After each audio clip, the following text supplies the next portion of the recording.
இன்றைக்கும் இந்த புதிய நாளில் உங்களை பார்க்கறது ரொம்ப சந்தோஷம். ஆண்டவர் நல்லவர். அவருடைய வார்த்தை நல்ல வார்த்தைகள், நன்மையான காரியங்கள் நம்முடைய வாழ்க்கையில் செய்கிறது. இன்றைக்கும் இந்த புதிய நாளை தேவன் நம்மளுக்கு கொடுத்திருக்கிறார். அதற்காக நன்றி செலுத்துவோம். இந்த நாளிலும் தேவனுடைய நன்மைகளை பெற்றுக்கொள்வோம். அவருடைய கிருபை நமக்காக ஆயத்தமாக இருக்கிறது. அவைகளை பெற்றுக்கொள்வோம். தேவன் இந்த நாளிலும் தம்முடைய வார்த்தையினால் நம்மை வழிநடத்தி செல்வார்.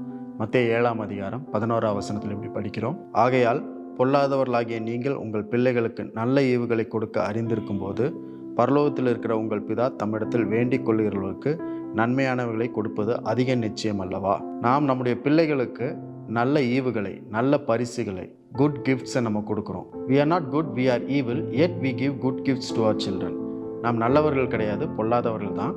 இருந்தாலும் நல்ல பரிசுகளை, நல்ல காரியங்களை, நல்ல ஈவுகளை நம்முடைய பிள்ளைகளுக்கு நாம் தருகிறோம். ஆனால் நம்முடைய வாழ்க்கையில் எல்லா நேரமுமே நல்ல ஈவுகளை, நல்ல காரியங்களை தர முடியாமல் சூழ்நிலை நம்மளுக்கு ஏற்படுகிறது. நம்முடைய பற்றாக்குறைகள், நம்முடைய தேவைகள், நம்முடைய கமிட்மெண்ட்ஸ் இதெல்லாம் அதிகமாக பெருகும் பொழுது நல்ல ஈவுகளை நம்மளால் கொடுக்க முடியாத சூழ்நிலை, நிச்சயமற்ற சூழ்நிலை நம்முடைய வாழ்க்கையில் நேரிடுகிறது. But with our heavenly Father there is no uncertainty.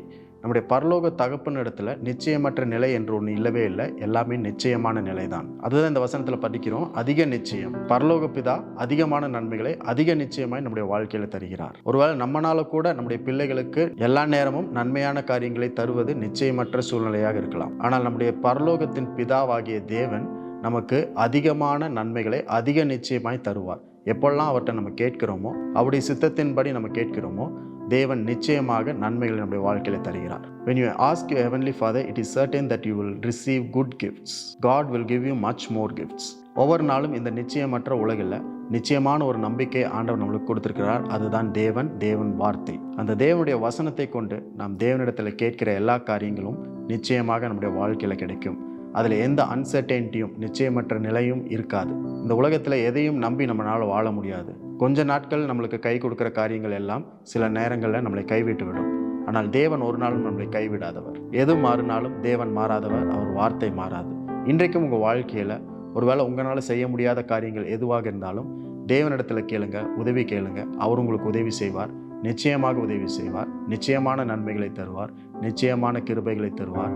அவர் தாவீதுக்கு அருளின நிச்சயமான கிருபைகளை நம்மளுக்கு நித்திய உடன்படிக்கையாக ஏற்படுத்தி இருக்கிறார். அந்த தேவன் இன்றைக்கும் உங்களை கைவிடாமல் வழி நடத்தி செல்வார். எதுவாக இருந்தாலும் தேவனிடத்தில் நீங்கள் அணுகுங்கள். அவருடைய வார்த்தையை தேடுங்கள். வார்த்தையின் மேல் நம்பிக்கை வையுங்கள். அந்த வார்த்தையின்படி தேவன் உங்களுக்கு எல்லாவற்றையும் செய்ய வல்லவராக இருக்கிறார். அவர் வார்த்தையின்படி இன்றைக்கும் உங்களை வழி நடத்த தேவன் பெரியவராக இருக்கிறார். ஆகவே இந்த புதிய நாள் உங்களுக்கு கிடைத்தது தேவன் உங்களுக்கு கொடுத்த ஒரு பெரிய கிருபை, ஒரு ஈவு, ஒரு கிஃப்டாக நீங்கள் பாருங்கள். இந்த நாளிலும் உங்களை அவர் வார்த்தையின்படி வழி நடத்தி செல்வார். God bless you all.